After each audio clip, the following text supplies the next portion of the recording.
তার আগে ভিডিওটি শুনুন, বিস্তারিত আলোচনায় আসবো। আমরা বলছি জীবন থাকতে কারো ভোটাধিকার আমরা কাটতে দেব না। মমতা ব্যানার্জির দলের লোকেরা কি বলেছিল? এসআইআর এর জন্য আমি অফিস ঘেরাও করব। অফিস ঘেরাও হয়েছে? আজকে খোঁজ নেন গিয়ে ইসিআই এর সাথে চা খাচ্ছে, ইসিআই এর অফিসারের সাথে চা খাচ্ছে, খোঁজ নিন। আজকে ঘেরাও করা তো দূরের কথা, গিয়ে চা খাচ্ছে, খোঁজ নিয়ে নিন। যদি আমি মিথ্যা বলি বলবেন ভাইজান এসে এত বড় মিথ্যা কথা বললো। আজকে অল পার্টি মিটিং আছে, রেকগনাইজ যে পার্টিগুলো আছে তার নিয়ে election commission of India meeting করছে, ওখানে তৃণমূলেরও প্রতিনিধি। বাংলায় যারা বলছিল যে এসআইআর হতে দেব না, তারা আজকে কোথায় গেল? আর সমস্ত মানুষদেরকে উদ্দেশ্য করে বলবো যে এসআইআর নিয়ে কোনো ভয় বা বিতর্ক করার কারণ নেই। এসআইআর মানে ভোটার তালিকা সংশোধন। এর আগে আমি বললাম যে খুব তাড়াতাড়ি আমাদের বাংলাতে এসআইআর শুরু হচ্ছে। এই শুরু হচ্ছে এবং যারা বৈধ ভোটার আছে, যাদের অনেকেই দেখাচ্ছে 2002 ভোটার লিস্টে নাম নেই, তার দাদুরা ভোটার ছিল, এখানকার বাসিন্দা, বৈধ ভোটার, কিন্তু 2002 সালে খুব কারণবশত ভোটার লিস্টে নাম আসে নাই। তাদের চিন্তা করার কারণ নেই। এ নিয়ে খুব শীঘ্রই, খুব তাড়াতাড়ি ভাঙড়ের বিধায়ক আপনাদের জন্য একটা হেল্প লাইন চালু করছেন। এই হেল্প লাইন যারা যারা অসুবিধে প্রবলেমে আছেন তাদেরকে সহায়তা করা হবে। আর মানুষ যারা আতঙ্কে ছড়াচ্ছে যে এসআইআর মানে যে বৈধ বাংলাদেশের নাগরিক প্রমাণিত করা বা অন্য দেশে পাঠিয়ে দেওয়া, এই ভারতবর্ষের নাগরিক নয়, এরকম আখ্যা দিচ্ছে, যে তাদের বলবো ভয় করার কারণ নেই।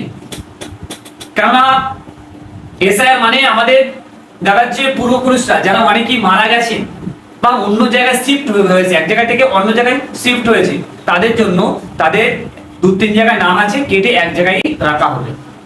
এই উদ্দেশ্যে এসআইআর করা হচ্ছে। বাংলাতে আগে অনেক এসআইআর হয়েছে, তখন আতঙ্কে ছড়ায়নি, এখন আতঙ্কে ছড়াচ্ছে। মানুষ অনেক বিভ্রান্ত আছে, ভয় করছে যে কি হবে। কিন্তু আমি পরিষ্কারভাবে আপনাদের জানিয়ে দিচ্ছি যে আপনারা কেউ ভয় পাবেন না। আমরা তো কোনো অনুপ্রবেশকারী না, আমরা বাংলাদেশি নাই, আমরা ভারতের নাগরিক। তাহলে যারা বাংলাদেশে এসছে আমাদের দেশের ট্যাক্সের টাকা নিয়ে তারা আরাম আয়েশ করছে, তারা এই দেশে বিপদে, তারাই বিপদে পড়ুন। বাংলাদেশে এসে আমাদের দেশে আমাদের ট্যাক্সের টাকায় আরাম আয়েশ করছে, তারা এখানে যাতে না থাকতে পারে তাদেরকে তাদের মানে তারা যে এখানে সত্যি নাগরিক না হয় সেটা যাচাই করার জন্য। আর অনেকে মৃত মানুষ যারা মারা গেছে তাদের মানে সেসব ভোটার তালিকা তো বাদ দেওয়া হয়নি, সেসব কেটে করে সংশোধন। আমাদের বাংলাতে অবশ্যই এসআইআর হওয়ার দরকার, মানে ভোটার তালিকা সংশোধন হওয়ার দরকার। আজ থেকে 20 বছর আগে হয়েছিল, এটা 20 বছর পর পর হওয়ার দরকার, কিন্তু আমাদের বাংলাতে হয়নি। তা যাই হোক, আমাদের বাংলাতে এসআইআর হচ্ছে, আতঙ্কিত হবেন না। খুব তাড়াতাড়ি ভাঙড়ের বিধায়ক তিনি ক্যাম্প মানে হেল্পলাইন চালু করছেন।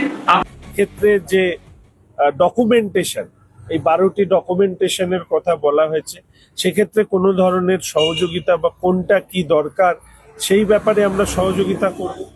এবং তার পাশাপাশি যখন এনুমারেটর বা বুথ লেভেল অফিসার বাড়িতে গেলে আপনার হাতের কাছে কি কি রাখা উচিত বা রাখা দরকার, সেটাও আমরা তাদেরকে বোঝানোর ক্ষেত্রে সহায়তার জন্য এবং আপনারা সকলেই পাশে থাকুন এবং গণতন্ত্রকে সাহায্য করুন। এই এসআইআর করা মানে বৈধ ভোটার তালিকা তাদেরকে মানে নির্বাচিত করুন এবং ন্যায্য যে ভোটার সেইটা বাঁচান এবং গণতন্ত্রকে রক্ষার্থে সাহায্য করুন। কেউ বৈধ ভোটার আছে তারা বাদ পড়বেন না, যে যায় আতঙ্কে ছড়াক না কেন, কেউ বিভ্রান্ত পা দেবেন না। আপনাদের একটা হেল্পলাইন চালু হবে, সেটা আপনাদের যাদেরকে 2000 সালের লিস্টে ভোটার নাম নেই তাদেরকে অবশ্যই, যারা মানে এইসব ধরনের বিভ্রান্তে আছে যে এসআইআর নিয়ে কি হবে আতঙ্কে আছে, আমি তাদের উদ্দেশ্যে বলছি, তাদের অবশ্যই সাহায্য সহযোগিতা করা হবে। এই দায়িত্বটা যেমন আপনাকে সাহায্য করা, আপনাকে বিপদে থাকলে আমরা আপনার পাশে আছি সর্বদাই এবং থাকবো। আশা করি সকলেই সুস্থ থাকুন এবং আতঙ্কিত হবেন না। পরবর্তীকালে আমাদের এই বিষয় নিয়ে আরো কথা বলবো। আর একটা আমি বাংলার মানুষদেরকে সাবধান করছি যে যে অফিসারদেরকে যারা আপনাদের দোরগোড়ায় আসবে তাদের কখনো আঘাত করবেন না। কারণ তারা তো আপনার আমাদের মতো একজন নাগরিক, তাই না? একজন মানুষ। তারা আসছে আপনাদের ভালোর জন্যই আসবে। তাদেরকে মারধর করবেন না, তাদের থ্রেট দেবেন না, তাদের হুমকি দেবেন না। যেমন তাদের অফিসারদের যেমন ব্যবহার আপনার করা দরকার, তাদের সঙ্গে ঠিক তেমনই ব্যবহার করবেন। এটা খেয়াল রাখবেন যেন তাদেরকে মেরে আপনি যেন অযথা বিপদে না পড়েন। আমি আপনাদেরকে সতর্ক করছি, সাবধান করছি এই জন্য যেন কেউ মাথা গরম করবে না, মাথা ঠান্ডা রেখে কাজ করবেন। এসআইআর কাগজপত্র মানে কি কি লাগবে পরবর্তীকালে আমি ভিডিও নিয়ে আসবো, সেটা আপনাদেরকে আমি জানিয়ে দেবো। ধন্যবাদ।